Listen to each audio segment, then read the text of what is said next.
Bueno, muy bien. Buenas noches, son las 21 horas. Hoy es 10 de febrero del 2023 y vamos a hacer este sexto podcast, si no me equivoco. Ahora en un ratito empezamos con el tema de hoy, ya lo vamos a anunciar. Mientras tanto, dejamos que se vayan acomodando, espero que estén bien. Buenas noches a todos los que están en Instagram. Buenos días, buenas tardes o buenas noches también a los que están escuchando esta grabación por el canal de YouTube de Meta Enfermería. Muy contento porque estuvieron agregándose un montón de suscriptores. No tanto al canal de Meta Enfermería, sino a la cuenta de Instagram. El último podcast tuvo, muy contento de decirlo, tuvo cerca de 10.000 reproducciones, que para un hecho de estas características, muy casero todo. Ahora cambié de ambiente, estoy en mi cocina, porque se escuchaban mucho los perros. Bueno, 9 de la noche se van todos y los perros los extrañan a los dueños y empiezan a ladrar, así que era medio complicado grabar con una buena calidad de sonido. Si escucharon el podcast anterior, al menos en YouTube, como no hay imagen, como ahora los que están ahora conectándose, se nota mucho el sonido ambiente, así que bueno, decidí cambiar de sonido, a ver de ambiente, a ver si eso mejoraba un poquito.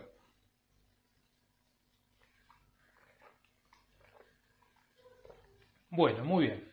Vamos a empezar a medida que se vayan agregando. En los podcasts anteriores, para los nuevos, los que están visitando este podcast por primera vez, en los podcasts anteriores habíamos hecho un aviso previo durante la semana de algunos textos que enfocaban distintos aspectos muy humanos y desde la filosofía o desde la literatura o desde la sociología. Llegamos a analizar un cuento de Borges, el de Tadeo Isidoro Cruz. Después también analizamos Vigilar y Castigar de Michel Foucault. Analizamos Momo, un capítulo. Creo que más adelante vamos a hacer otro capítulo de Momo, porque ese es un libro que a mí me causa mucha ternura. Es muy lindo ese texto y al mismo tiempo es muy profundo. Tiene unos símbolos muy universales que se pueden leer e interpretar desde muchas maneras. Al igual que El Principito. El Principito creo que casi todos lo han leído, muchos, o los han recomendado, o se los han sugerido. Y otro texto que hemos visto también en esos primeros 4 encuentros, en los de enero, fue, bueno, ahora ya me voy a acordar, no tengo la lista ahora conmigo. La semana pasada estuvimos viendo de Esther Díaz, un libro que de ella que se llama Problemas Filosóficos, y estuvimos trabajando un poquito lo de filosofía de la espera.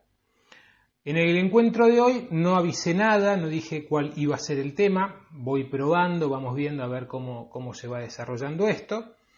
Y sí he tenido encuentros por mensajes, por supuesto, sí me han preguntado, me han sugerido, y una de las cosas que me llamó la atención,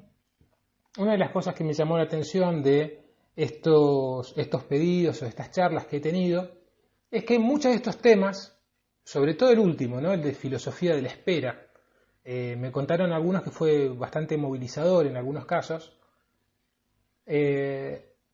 respecto a la temática, ¿no? La temática que se va trabajando en estos podcasts, que están relacionados con la vida cotidiana, con lo inmediato, con la afectividad, desde la literatura. Bueno, en el caso de hoy vamos a hacer una excepción, o no, vamos a ir viendo cómo surge. O sea, yo no tengo algo planificado, pero trato de privilegiar un poquito más la espontaneidad y no que sea una clase tradicional como quizás van a encontrar en la facultad o en algún curso. Entonces vamos a ir viendo, en una de esas toma ese rumbo. Pero bueno, en el caso de hoy, este es uno de los textos que yo lo comparto con los alumnos en primer año cuando tienen la materia filosofía o historia del pensamiento. No necesariamente todos los años, pero de vez en cuando surge.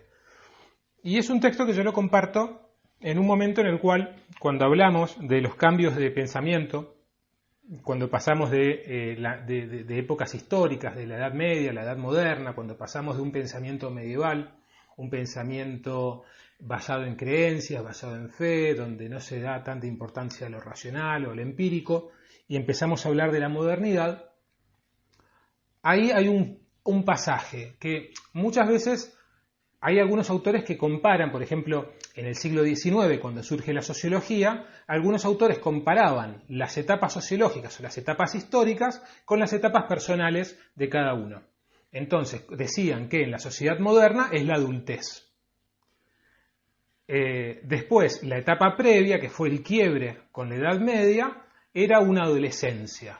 Una adolescencia donde uno se rebelaba frente a los mandatos sociales de la época, y la Edad Media y la Antigüedad, la infancia. ¿Por qué la infancia? Y porque en la infancia uno se deja guiar, uno confía, justamente con fe, ¿sí? Confía en los criterios de los otros. Entonces comparaban así las etapas históricas. En la Antigüedad y el Medioevo, una etapa infantil, porque creemos y hacemos según lo que nos dicen, una etapa premoderna, un pasaje donde nos rebelamos, y la madurez de la modernidad. Obviamente el europeo que se cree centro del mundo y a partir de ahí, tanto espacial como temporalmente, cree que todo se rige por su cosmovisión. Bueno, entonces, retomando, volviendo un poquito, en ese pasaje que se hace de la Edad Media a la modernidad, en ese quiebre, históricamente, culturalmente, socialmente, es un quiebre muy fuerte, que no está tan errado en realidad de compararlo con una adolescencia donde nosotros, por ejemplo, cuando llegamos a la adolescencia, pasamos justamente de ese momento en el cual papá y mamá son lo mejor de lo mejor, a empezar a desconfiar, bueno, papá y mamá no son tan buenos, se discuten, no son tan lindos, los dejamos de idealizar y empezamos a hacer críticas. En ese momento hay una vulnerabilidad existencial muy grande en el adolescente. Adolece, es un dolor que tiene. Entonces, históricamente también ha ocurrido lo mismo, a grandes rasgos, ¿sí? A grandes rasgos. Esa época de grandes confusiones en Europa, específicamente, porque estamos haciendo literatura y filosofía clásica, se condice con una época cultural llamada barroco. El barroco, quizás alguno de ustedes lo identifica por alguna pintura, por algún estilo de pintura, de arquitectura, y también por música. En música de esa época es Vivaldi, música clásica, música muy elaborada, muy racionalizada, muy pensada para las orquestas. O sea, esa es una época muy compleja, que de alguna manera expresa la complejidad que se le presenta en ese momento. Bueno, bajando un poco más.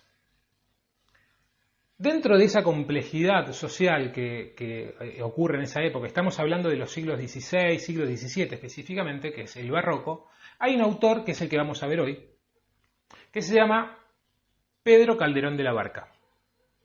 Pedro Calderón de la Barca. Fíjense que estoy hablando muchas veces de autores que en algún momento quizás los tuvimos en la secundaria. Esto me ha pasado con Martín Fierro, que muchos me han dicho eso, que Martín Fierro lo tuvieron durante la secundaria y fue un embole.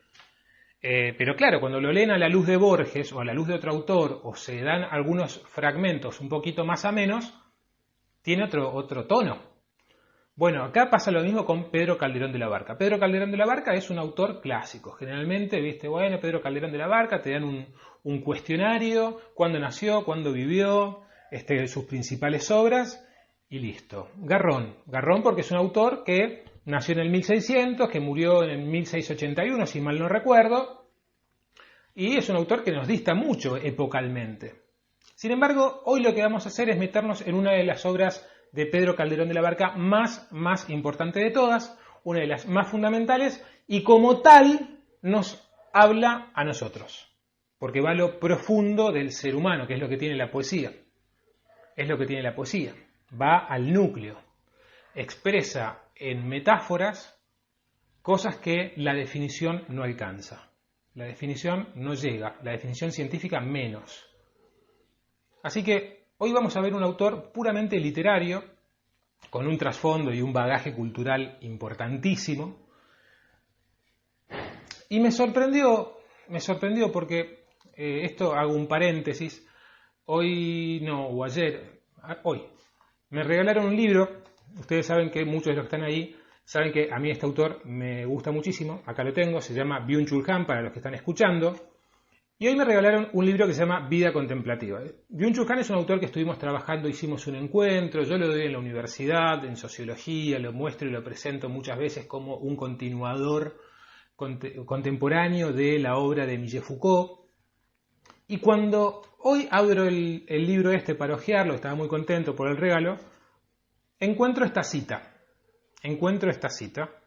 Hay varias, pero hay una específicamente que me llamó la atención, además porque cayó justo en el momento en el que estaba preparando el otro libro de Pedro Calderón de la Barca. Y es una cita de William Shakespeare, ¿sí? Un poeta inglés muy importante. Lo que dice Willy, para los amigos, es: estamos hechos de la misma materia que los sueños, y nuestra pequeña vida cierra su círculo con un sueño. ¿Cuál es el texto entonces que vamos a ver hoy? Vamos a ver de Pedro Calderón de la Barca, La vida es sueño. ¿Sí? La vida es sueño. No solamente coincide la cita con lo que vamos a ver hoy, sino que además el mismo autor, William Shakespeare, era contemporáneo de Pedro Calderón de la Barca y era contemporáneo de otro clásico de la filosofía, en este caso, que es Descartes. Ya vamos a leer en algún momento algo de Descartes. No sé si hoy, pero en algún momento vamos a ocuparnos de este muchacho también. Bueno, La vida es sueño, de Pedro Calderón de la Barca. ¿De qué se trata La vida es sueño? ¿Y por qué es tan importante? Bueno, primero un mínimo contexto y nos metemos en la obra. Piensen que Pedro Calderón de la Barca muchas veces no se lo reconoce, no se lo cita muchas veces en las presentaciones de filosofía, no tiene mucha divulgación. Tiene una defensa del catolicismo, de una época, siglo XVII, donde estamos hablando en Europa de guerras de religión, donde el cristianismo está partido, está la Iglesia Católica y un montón de otras religiones cristianas, donde destacan la Iglesia cristiana de Martín Lutero, Enrique VIII, Calvino. Es decir, hay una gran crisis en Europa por el control ideológico de la religión y se sostienen, Willy para los amigos, tal cual, y se sostiene esa lucha porque atrás de la religión hay una lucha de poder muy importante. Quizás algunos de ustedes conozcan la historia de los papas, los Borgia, el Vaticano, el centro de poder que supuso para esa época, una época en la cual los papas estaban casados, tenían hijos, tenían propiedades, tenían riquezas. Bueno, era otra época, posiblemente. Bueno, en fin. Pero había una gran disputa religiosa con las otras religiones cristianas de Europa. Entonces, era por dónde pasaba el poder, quién tenía ese poder. Y había autores, las religiones cristianas que no eran católicas, sostenían lo siguiente. Sostenían que todas las acciones que nosotros hacemos en la tierra no tienen ningún valor si no tenemos fe en que Dios nos va a salvar. O sea, las religiones cristianas que se consideraban protestantes porque protestaban contra la Iglesia Católica definían la salvación del sujeto humano por la fe, mientras que el catolicismo definía la salvación del ser humano por sus obras. Entonces esa era la gran lucha ideológica cristiana de esa época, era esa. Vos te salvás o porque crees o vos te salvás por lo que vos haces. ¿Por qué uno puede llegar a salvarse moralmente, digamos? Esa era la lucha. En el terreno teológico, ¿no? En el terreno concreto, material, económico, la lucha era otra. Entonces, Calderón de la Barca pertenece al bando católico. Es un español, pertenece al bando católico. Y en esta obra, en Segismundo, que es el protagonista, lo que va a defender es justamente la acción. la importancia de la acción, la importancia de la libertad. Porque claro, en la otra hipótesis de una acción moralmente loable, una acción moralmente buena, no importa para nada la libertad. ¿Para qué va a importar la libertad si Dios ya de antemano sabe quién se va a salvar y quién no? Entonces aparece el tema de la predestinación, es decir, si nosotros ya venimos al mundo con un plan preestablecido, entonces no importa lo que hagas, porque hagas lo que hagas, si Dios ya lo tiene pensado, qué es lo que si te vas a salvar o no, listo. La otra facción no, la otra facción dice que Dios deja un margen de libertad para el ser humano para que haga lo mejor que pueda. Bueno, en ese bando entonces se sitúa Pedro Calderón de la Barca. ¿De qué se trata? La vida es sueño. ¿De qué se trata la vida es sueño? Bueno, la vida es sueño es una obra de teatro. El protagonista se llama Segismundo y la primera imagen que tenemos de la vida es sueño dice primera jornada, cuadro 1, y aparece una chica que se llama Rosaura, y Rosaura va caminando por el monte y de golpe empieza a escuchar unos gemidos, unos llantos, gemidos de dolor, y se acerca, dice, ¿qué serán esos ruidos? ¿Qué puede estar pasando? Y esta chica Rosaura iba acompañada por un bufón, en ese momento se llamaba Clarín Bufón. Bueno, va acompañada por el Clarín, que es el bufón, y escucha un ruido de cadenas, y se acerca y encuentra una torre. Y ahí es la primera escena donde encontramos al protagonista. El protagonista se llama Segismundo. Está encerrado en esa torre desde hace mucho tiempo. No sabemos hace cuánto. Entonces la primera escena es esa. Vamos a encontrar ahora, vamos a leer un par de monólogos. Voy a leer ahora el primer monólogo de Segismundo. Quizás haga alguna pausa, obviamente. Así que bueno, esa es la situación. Rosaura escucha un ruido por ahí y escucha lo siguiente.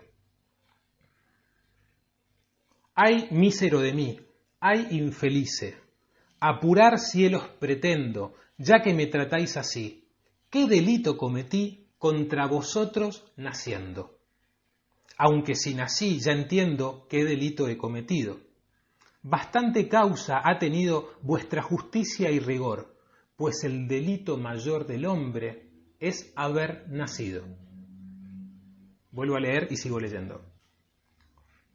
Aunque si nací, ya entiendo qué delito he cometido. Bastante causa he tenido vuestra justicia y rigor, pues el delito mayor del hombre es haber nacido. Hay autores contemporáneos, Heidegger, por ejemplo, que hablan de la existencia del ser humano, de la existencia del hombre, y al ser humano lo llama Dasein, en alemán das Sein, ¿sí? Y eso significa ser ahí. Ser ahí. ¿Qué es el ser humano? Eso que está ahí. El ser ahí.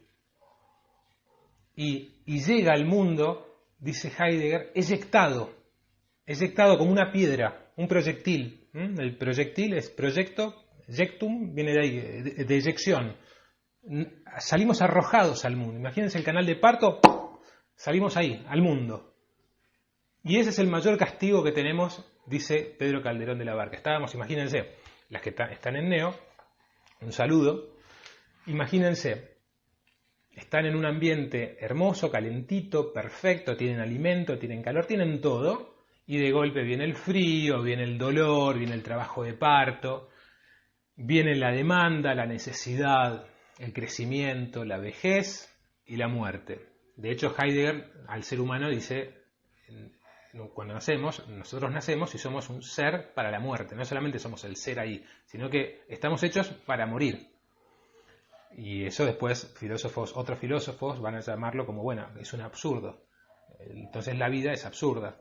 Y viene toda la tanda de filósofos existencialistas, Sartre, Camus, bueno, pero eso ya estamos en otro momento. Eso que estoy diciendo es 1950, por ahí. Bueno, pero acá este parrafito, ¿no? Qué denso que es. El delito mayor del hombre es haber nacido. O sea, ya por haber nacido ya tenemos culpa. Es denso, es ontológicamente, filosóficamente, existencialmente denso. Sigue. Solo quisiera saber, para apurar mis desvelos, dejando a una parte, cielos, el delito de nacer, ¿qué más os pude ofender para castigarme más? ¿No nacieron los demás? Pues si los demás nacieron, ¿qué privilegios tuvieron que yo no gocé jamás? Y comienza a enumerar una serie de características de otros seres vivos inferiores, según una escala antropocéntrica, en la cual los animales son inferiores, teniendo en cuenta esa escala. Entonces comienza a enumerar. Dice: nace el ave y con las galas que le dan belleza suma, apenas es flor de pluma o ramillete con alas. Cuando las etéreas salas corta con velocidad, negándose a la piedad del nido que deja en calma, y teniendo yo más alma, ¿tengo menos libertad? Nace el bruto, el animal, nace el bruto, y con la piel que dibujan manchas bellas, apenas signo es de estrellas, gracias al docto pincel, cuando atrevido y cruel, la humana necesidad le enseña a tener crueldad. Monstruo es su laberinto, y yo, con mejor instinto, ¿tengo menos libertad? Nace el pez que no respira, aborto de ovas y lamas, y apenas bajel de escamas sobre las ondas se mira, cuando a todas partes gira, midiendo la inmensidad de tanta capacidad como le da el centro frío. Y yo, con más albedrío, ¿tengo menos libertad? Nace el arroyo culebra que entre flores se desata, y apenas sierpe de plata entre las flores se quiebra, cuando músico celebra de los cielos la piedad que le dan con majestad el campo abierto a su vida. Y teniendo yo más vida, ¿tengo menos libertad? Es decir, acaba de comparar al arroyo, que es un ser que no es vivo, con el pez, con el ave y con las bestias. Y en todos estos animales y en todos estos seres, aún inanimados como el arroyo, sierpe de plata, son libres, no están encerrados. Y llegando a esta pasión, un volcán, un Etna, un volcán es un Etna, el Etna es un volcán, y llegando a esta pasión, un volcán, un Etna hecho, quisiera sacar del pecho pedazos del corazón. ¿Qué ley, justicia o razón negar a los hombres sabe, privilegio tan suave, que Dios le ha dado a un cristal, a un pez, a un bruto y a un ave? Entonces, llega Segismundo, lo presenta el autor a Segismundo como al ser humano. El ser humano nace, llega y se encuentra en una cárcel. ¿Cárcel de qué? Cárcel de sus deseos, cárcel de sus aspiraciones, cárcel de sus limitaciones. Obviamente que Pedro Calderón de la Barca es un autor muy culto y seguramente, quizás alguno de ustedes también lo ha deducido, ¿se acuerdan de alguna otra historia dentro de la literatura filosófica donde haya un prisionero que quiera escaparse de algún lado? ¿Algún prisionero que esté atado con cadenas y se queje de su situación? Bueno, para los que no lo adivinaron, porque tenemos que seguir, no podemos hacer estas pausas, no estamos en clase, sino que estamos grabando un podcast. Para los que no lo adivinaron, se los digo. Platón y el prisionero de la caverna. Platón y el prisionero de la caverna. Entonces nos encontramos en la misma situación, en un entorno con cadenas de una persona que no quiere estar ahí, quiere liberarse, y la historia sigue. Encontramos entonces ese ser humano débil, limitado. Esa es la imagen, ¿no? Esa es la metáfora de que Calderón de la Barca hace con la humanidad. Pero bueno, ¿cómo es que llegó Segismundo a estar encadenado? ¿Cómo es que llegó Segismundo a estar preso? Bueno, para la época, hoy en día tengo que tener mucho cuidado con lo que voy a decir. Hoy en día la astrología para muchos tiene algún valor, para muchos tiene algún valor, creen muchos, no, sí, porque yo soy de Sagitario, entonces soy recreativo, y yo soy de Aries, entonces soy rasqueroso, y yo soy de Acuario, entonces, bueno, hay mucha gente que cree eso, todo bien, yo no, con eso soy recontra escéptico.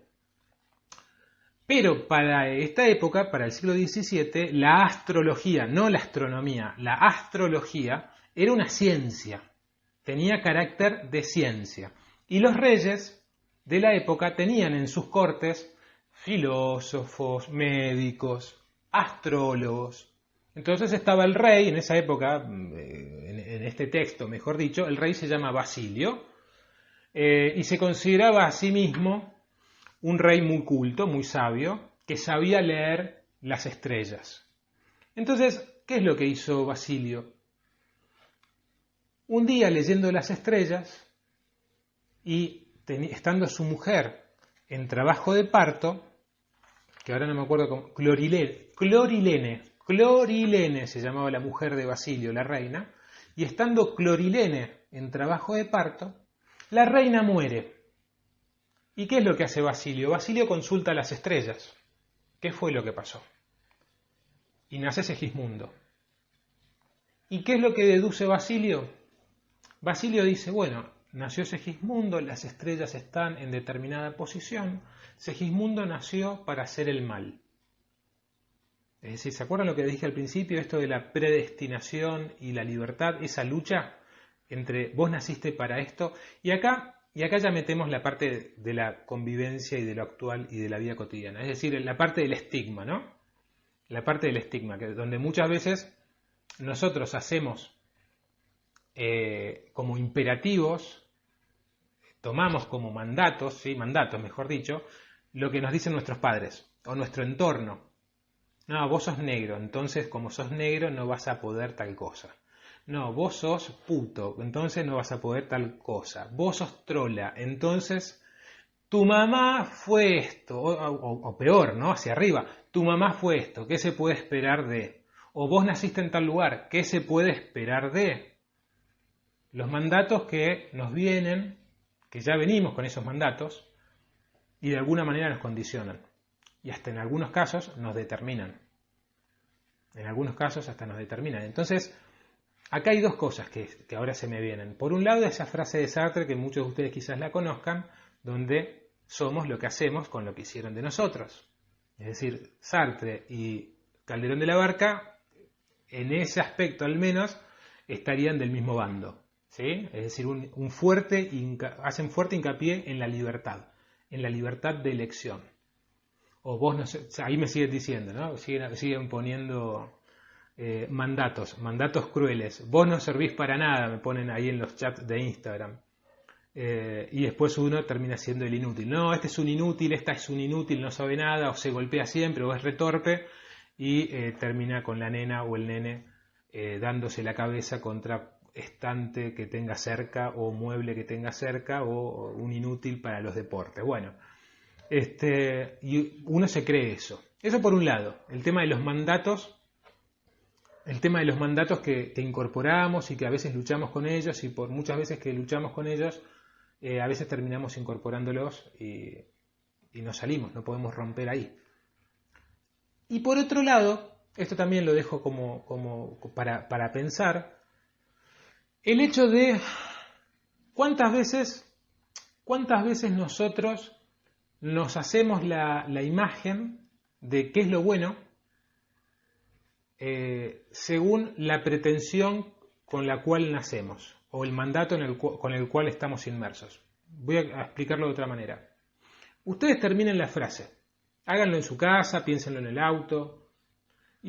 Arranquen la frase de la siguiente manera: yo soy buena si, y terminen la frase como quieran. Los invito a que terminen la frase como quieran. Yo soy buena o yo soy bueno si tal cosa. En alguna época de mi vida, por ejemplo, yo creía que ser bueno significaba, o sea, uno se sentía bien si era muy inteligente. Entonces, comer libros, ¿viste? Libros, lectura. Uno es bueno, yo soy bueno si soy inteligente. Yo soy bueno si no miento. Yo soy bueno si soy responsable, yo soy bueno si soy puntual, yo soy bueno si, yo soy bueno si. Ahí tenemos otros mandatos, ¿no? Que los vamos incorporando a lo largo de nuestra vida y después nos cuesta salir. Estamos atadísimos a esos mandatos que a veces no damos cuenta, ya vienen con nosotros. Por eso está esta lucha, ¿no? Esta lucha que les estoy presentando ahora, de si tenemos un destino que está predestinado, o sea, tenemos un destino predestinado, o si ese destino lo forjamos nosotros. Entonces, ya al principio cuando hablé, ¿no?, del tema de lo religioso, Dios, bueno, qué garrón, pero si lo tratamos de esta manera, vamos a ver que esa lucha, en la época que sea, se trata de eso. En el fondo se trata de eso. ¿Hasta dónde dependemos de nosotros para hacer las cosas y hasta dónde no? O si hay un intermedio, también, si hay un intermedio. Entonces, bueno, Basilio, el papá de Segismundo, Basilio el rey, se da cuenta de eso y dice, bueno, Segismundo va a ser un criminal terrible, entonces lo voy a encerrar en una torre, porque ya su destino está sellado por las estrellas me dicen eso, listo. Así que el rey lo encierra a Segismundo en la torre y le pone, porque no es tan malo Basilio, le pone un tutor para que lo eduque. El tutor se llama Clotaldo, ¿sí? Sería como una especie de ¿cómo se llama el mayordomo de Batman? El mayordomo de Bruce Wayne, si después alguien me lo dice, Alfred. Sería una especie de Alfred, ¿no? Clotaldo, que le enseña latín, griego, filosofía, literatura. Así que bueno, esta chica, que escuchó el gemido de Segismundo ahí preso, ese lamento, sigue. En un momento se lo cruza Segismundo por una ventana y Segismundo se enamora profundamente de Rosaura. Y eso es un detalle a tener en cuenta, es muy importante ese detalle. Segismundo, además de Clotaldo, además de su mayordomo, de su tutor, la ve a Rosaura, la llega a ver a Rosaura, o al menos escucha su voz. Pero bueno, ahí queda. Sigue la obra. Basilio ya está más viejo, el trono a quién se lo voy a heredar. Y dice, bueno, pensándolo un poco, me parece que quizás convenga darle una oportunidad a Segismundo, porque en una de esas me equivoqué. Vamos a darle una chance. Bueno, pero ¿cómo vas a hacer? Si lo encerraste en una torre, lo vas a sacar y te va a matar, te va a odiar. No, bueno, vamos a hacer así, dice Basilio. Vamos a hacer lo siguiente. Lo vamos a dormir. Vamos a dormir al príncipe Segismundo. Y, sí, está bien, lo dormís. ¿Y qué hacemos? Lo vamos a dormir y cuando se despierte, le vamos a decir le vamos a decir la verdad. Le vamos a decir la verdad y vamos a ver cómo se comporta. Si se comporta como yo predije, dice Basilio, palo y a la torre de vuelta. Ya está. Y si no se comporta como yo predije, y si resulta ser un buen tipo, listo, ya está. Tengo el sucesor perfecto. Entonces van a la torre, va Clotaldo, le pone el somnífero en su comida y Segismundo se duerme. Lo llevan a la corte y Segismundo dice, pero válgame el cielo, ¿qué veo? Válgame el cielo, ¿qué miro? Con poco espanto lo admiro, con mucha duda lo creo. Yo en palacios suntuosos, yo entre telas y brocados, yo cercado de criados tan lúcidos y briosos. Yo despertar de dormir en lecho tan excelente, yo en medio de tanta gente que me sirva de vestir. Decir que sueño es engaño, bien sé que despierto estoy. ¿Yo Segismundo no soy? Dadme cielos desengaño. Decidme, ¿qué pudo ser esto que a mi fantasía sucedió mientras dormía, que aquí me he llegado a ver? Pero sea lo que fuere, ¿quién me mete en discurrir? Dejarme quiero servir y que venga lo que viniere. Bueno, acá el personaje de Segismundo todavía está en una etapa que no ha llegado a un crecimiento o a una madurez, porque fíjense el narcisismo que tiene todo el tiempo, que lo resalta Calderón, yo en medio, yo, o sea, todo el tiempo se está mirando él en el lugar, no está mirando a las cosas, está mirando él en ese lugar, ¿sí? Se está enfocando su ombligo, siempre. Y después dice, ¿quién me mete en discurrir? ¿Para qué me voy a poner a pensar? Listo, ya está, ¿qué tanto joder? Estuve encerrado en una torre, ahora estoy en medio de estos brocales, en medio de estas sedas exóticas, estas cosas, listo, ¿qué? No me importa pensar nada, a disfrutar, listo, ya está. Dejarme quiero servir y que venga lo que venga, y que venga lo que viniere, dice. Bueno, ¿y cuál es la actitud que toma Segismundo? La que dijo Basilio. Ve una cortesana por ahí y quiere hacer lo que él quiere, se pelea con todo el mundo y es un sátiro. Segismundo se convierte en un sátiro. Se enoja, entonces ustedes me encerraron en la torre, los voy a matar a todos, a vos te voy a tirar por la ventana. Quilombo hace Segismundo. ¿Cómo termina? Lo duermen y lo encierran en la torre. Hasta ahí, nada del otro mundo. Y acá viene la parte fundamental de la vida de sueño. Al encerrarlo en la torre, Segismundo se despierta y dice, ¿qué carajo es esto? No dice qué carajo es esto, obviamente.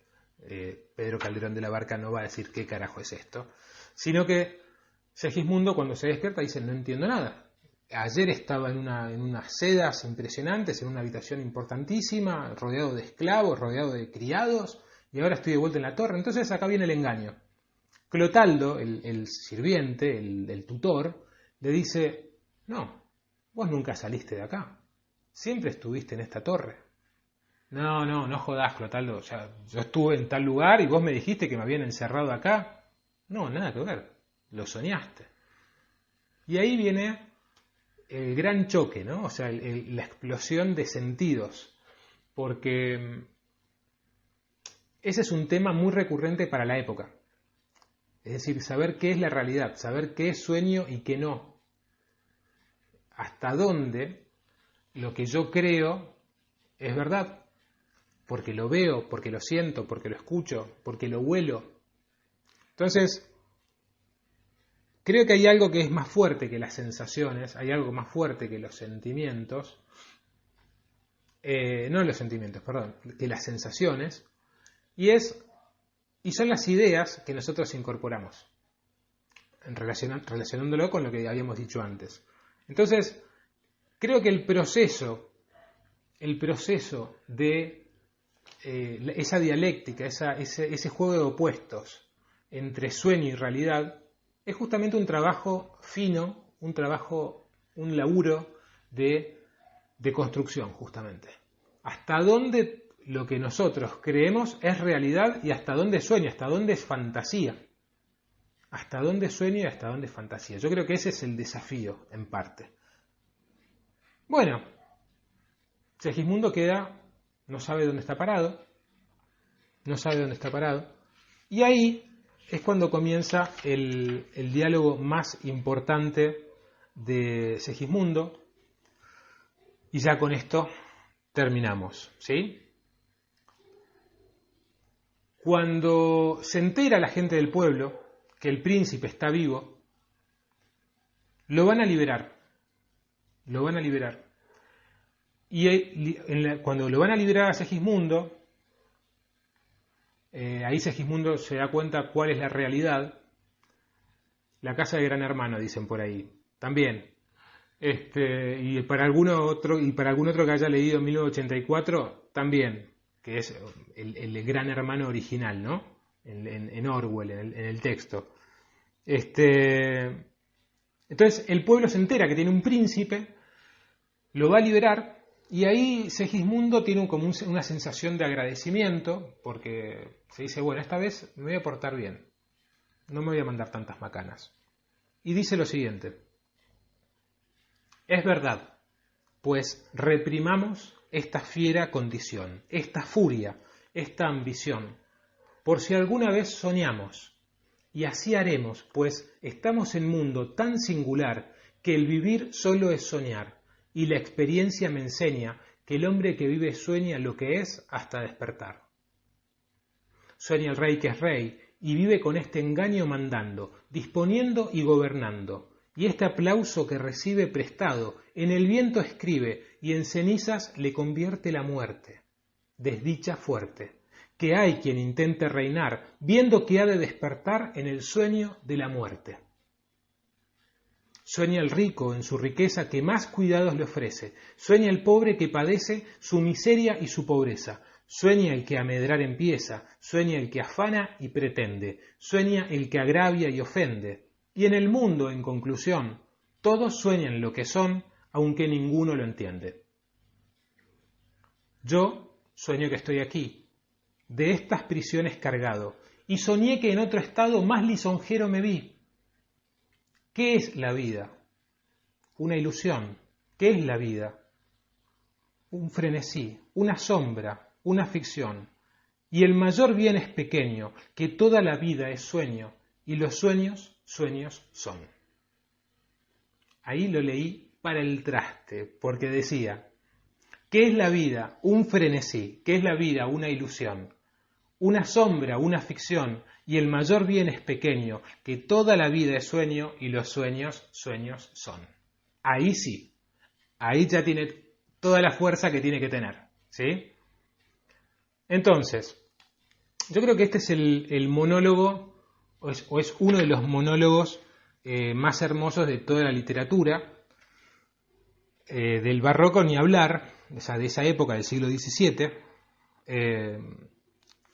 porque acá es cuando volvemos a este muchacho que les acabo de mencionar, que es Descartes.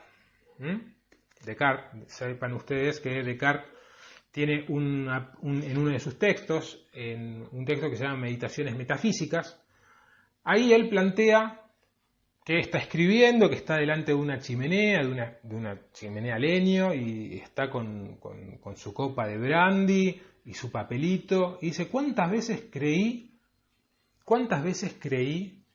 que estaba en una situación determinada y en realidad estaba en un sueño, estaba soñando? ¿Y esto que estoy haciendo ahora, cómo puedo llegar a saber que esto que estoy haciendo ahora en realidad no es un sueño? Entonces, fíjense la cantidad de puntos, ¿no? De puntos en la misma época, porque Descartes es de la misma época que Calderón, y es de la misma época que Shakespeare, y es de la misma época que Velázquez, y es de la misma época que Cervantes. Cuando ustedes unen todos esos puntos, todos esos autores, se llevan una sorpresa enorme, porque estamos hablando de una complejidad del mundo adentro del mundo.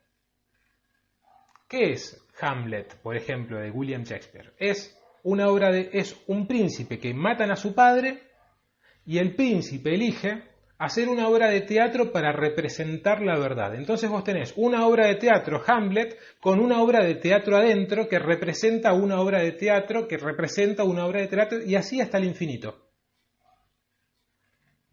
¿Qué es la vida de sueño? La vida de sueño también es un bucle eterno donde vos no sabés si es sueño o si es realidad. ¿Hasta dónde hay sueño y hasta dónde hay realidad? ¿Qué es Descartes? Descartes también. ¿Cómo sé cuándo es la realidad y cuándo es sueño? ¿Qué son las Meninas de Velázquez? Un cuadro, muy importante, zarpado ese cuadro. Las Meninas de Velázquez, vos tenés un pintor, Velázquez, que aparece en el cuadro, y está pintando. ¿Sí? Está pintando. ¿A quién está pintando? Al rey y a la reina. Pero el rey y la reina nunca aparecen en escena, aparecen quizás en un espejo allá lejos. Entonces, ¿cuál es la pintura? ¿Quién es el protagonista de la pintura en Las Meninas de Velázquez? El espectador. Entonces hay un ida y vuelta entre el cuadro y el espectador, donde vos ya no sabés cuál es la pintura y cuál no. Ese juego. Entonces ahí empiezan a notar la complejidad de esta obra y la relación que empieza a tener con una época que es muy compleja. De alguna manera, lo que estamos teniendo acá es la exposición, es el planteo de que la libertad no es sencilla. O sea, las acciones, lo que nos determina o lo que nos condiciona, no es un tema sencillo, no es un tema de fácil solución. No es un tema de mindfulness. No es un tema de coaching, que donde te meten 2 o 3 recetas, 2 o 3 tips para ser más eficiente, 2 o 3 tips para ser más feliz. No, es mucho más complejo, es mucho más complejo. Entonces, creo que tenemos textos, tenemos muy buena literatura, creo que tenemos a lo largo del tiempo genios donde nos han dado obras literarias, obras filosóficas, para pensar esa problemática, para pensar esa disyuntiva de la libertad, de la responsabilidad que tenemos en nuestras acciones, para ver para pensar la incidencia que tiene el medio en las cosas que nosotros hacemos. Ni hablar para los que son enfermeros o para los que están repensando su profesión, qué relación hay entre el medio en el cual nosotros desempeñamos nuestra profesión y la identidad que tiene nuestra profesión en base a las acciones que nosotros tomamos. O ya está determinado por Florence Nightingale lo que nosotros somos. O tiene algo que ver quizás las condiciones de producción socioeconómicas y materiales. O no. O es por pura voluntad, o somos angelitos sin alas. ¿Qué somos? Tiburones, me van a decir. Bueno, listo. Nada más por hoy. Ya terminamos con este texto. Recuerden pasar por el canal si llegaron tarde y quieren escuchar toda la primera parte. No olviden suscribirse, no olviden compartir este video y nos vemos el viernes que viene. Quedan 2 o 3 viernes en febrero, me parece. Posiblemente veamos algún texto de este autor, de Byung-Chul Han, porque es algo que ya saben que vengo leyendo mucho. Quizás volvamos a algún texto de Esther Díaz, alguno de ellos, que también estoy leyendo mucho de Esther Díaz. Y quizás un par de cuentos más. No sé si alguno de ustedes leyó El baldío, de Augusto Roa Bastos. No sé si alguno de ustedes leyó Al abrigo, de Saer. Así que posiblemente trabajemos con alguno de esos cuentos en los próximos encuentros, más Byung-Chul Han, más Esther Díaz. Nada más por el momento, les mando un saludo, un abrazo, que tengan una buena guardia y feliz fin de semana.